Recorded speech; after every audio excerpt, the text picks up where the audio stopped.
Votre invité dans la grande interview en direct sur Boursorama, c'est Gilles Moec, le chef économiste du groupe AXA. Bonjour, Bonjour, vous allez bien? très bien.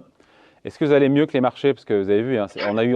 Non mais, elle est facile, hein. Non mais c'est vrai qu'on pensait que ça y est, il y avait un rebond là pendant la période estivale. Bon, il y a moins d'acteurs, moins de volume évidemment de transactions, mais voilà, tout ça est reparti depuis une semaine à la baisse. On a Wall Street qui est reparti dans le rouge, plusieurs séances consécutives de rechute. On a aujourd'hui pareil sur le CAC 40, on est à 6000 points. Et voilà, tout ça parce qu'on est tous effrayés par cet arrêt prolongé de ce gazoduc, on va en parler beaucoup, Nord Stream, par la Russie de Vladimir Poutine. Tout ça n'est pas de bon augure, encore une fois, à la fois la conjoncture économique mondiale et puis pour les investisseurs, pour les marchés. Ils ont raison Non, d'être inquiets. bien sûr, je pense qu'ils ont vraiment raison d'être inquiets. Euh, Nous, avant la fermeture totale de Nord Stream au mois de juillet, on a fait quelques calculs assez simplifiés, évidemment, parce qu'on ne dispose pas de toutes les données, mais qui nous permettaient de penser que le fameux 20% de capacité qui était maintenu à l'époque par les Russes sur Nord Stream, c'était ce qui leur permettait de maintenir en fait la pression maximum sur les Européens sans en souffrir trop sur le plan financier. C'est-à-dire qu'à 20% de capacité, Pardon, ça j'entends un restait petit peu mal. Vous très, pourriez parler un tout petit peu plus fort, pardon Gilles. bien sûr. Avec 20% de capacité sur Nord Stream, ça obligeait quand même les Allemands, en particulier les Italiens également, à rationner énormément leur consommation de gaz pour cet hiver. Donc ça maintenait une pression très forte. Et en même temps, ça permettait de continuer à engranger des recettes d'exportation pour la Russie. Donc c'était vraiment, de leur point de vue, la situation optimale. Qu'est-ce qui s'est passé entre-temps? On s'est rendu compte de deux choses. Un, la consommation de gaz en Allemagne a baissé assez fortement en fait ces derniers mois. Donc il était un peu plus possible, un peu plus plausible que l'Allemagne puisse passer en fait l'hiver prochain sans avoir à se lancer dans un rationnement extrêmement lourd. Et puis la deuxième information, c'est cette idée que le G7 va parvenir à réduire énormément les recettes d'exportation russes sur le pétrole. Donc réaction de Moscou, réduction totale de l'offre. Et ça remet Pardon, je vous coupe, évidemment. excusez-moi, d'ailleurs je parle aussi à la régie, si je peux un retour de la régie. J'ai pas un bon retour son, je ne sais pas si le retour son est bon en régie ou pas. Peut-être reparler un tout petit peu plus fort, Gilles, je ne sais pas si c'est possible pour vous. Je vais parler encore plus fort en espérant que ça passe.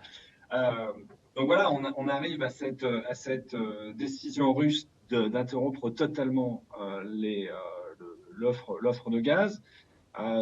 C'est quand même un choix qui est difficile pour eux dans la mesure où ça les prive d'une bonne partie de leur recette d'exportation, mais c'est dans la droite ligne de leur approche, en espérant faire suffisamment pression sur l'Europe cet hiver pour que le soutien à l'Ukraine se réduise.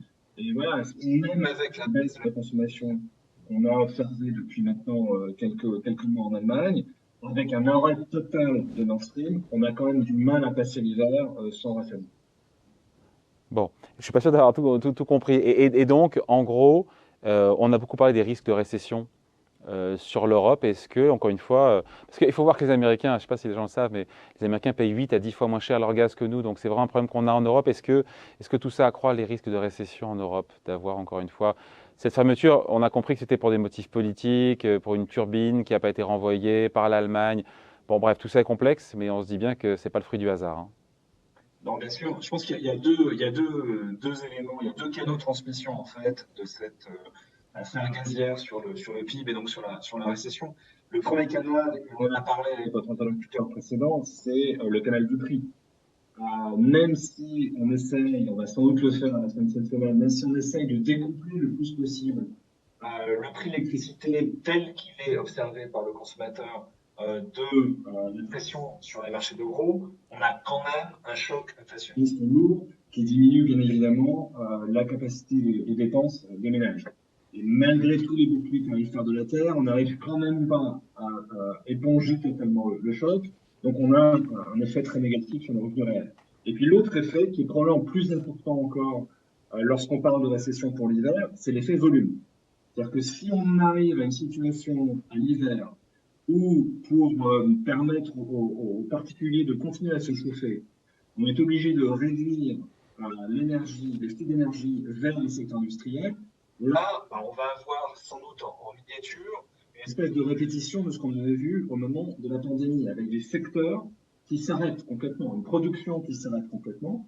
Et donc, le PIB, c'est jamais que la somme des productions de tous les secteurs de l'économie. Si vous avez des secteurs très énergivores, comme le secteur de la chimie, par exemple, qui sont obligés de s'arrêter pendant plusieurs jours, voire pendant plusieurs semaines, parce qu'il y a un rationnement, eh bien, vous avez mécaniquement un effet de contraction sur le PIB. Donc, ce double effet par les prix et par les volumes, ça accroît très significativement, effectivement, le risque de récession pour l'hiver. Et nous, c'est ce qu'on attend. On a une récession assez forte dans nos prévisions pour le T4 et pour le T1. en Europe. Parce que sur la France, et on finit là-dessus, Bruno Le Maire nous dit en gros, même s'il n'y a plus de gaz du tout, ça ampute le PIB français de 0,5 points. Ça me paraissait assez faible, hein. La France peut éviter la récession, même si on ne reçoit plus de gaz. Alors, là aussi, il y a deux éléments. Il y a le principe de solidarité européenne. C'est-à-dire que l'accord, en tout cas de l'été, c'est-à-dire que les États qui aujourd'hui sont dans une situation relativement confortable en termes d'offres d'énergie doivent normalement aider les autres. Donc, est-ce que la France, qui elle est effectivement techniquement dans une situation plutôt favorable, peut conserver la totalité de sa production énergétique pour elle-même, ou sera-t-elle obligée de rationner elle aussi pour aider des pays qui ne sont pas dans une situation favorable? Donc, la question qui remettrait un peu en cause cette idée des 0,5 points. Et puis, le deuxième élément, ce sont les effets en retour via les échanges commerciaux. Si vous avez une récession en Allemagne, parce que vous avez des secteurs entiers de l'industrie allemande qui sont obligés de s'arrêter, vous allez avoir une demande allemande qui est en berne. Et si vous avez une demande allemande qui est en berne, eh bien, vous aurez des entreprises françaises qui ne vendront pas. Donc, je pense que 0,5, c'est malheureusement, probablement, une approche assez généreuse, même si c'est vrai que la France fait plutôt partie Oui. des pays bien positionnés dans cette affaire. Allez, merci d'avoir été avec nous. Donc, Gilles Moec, même si le son n'était pas très bon, Gilles Moec, chef économiste du groupe AXA. Merci beaucoup, au revoir.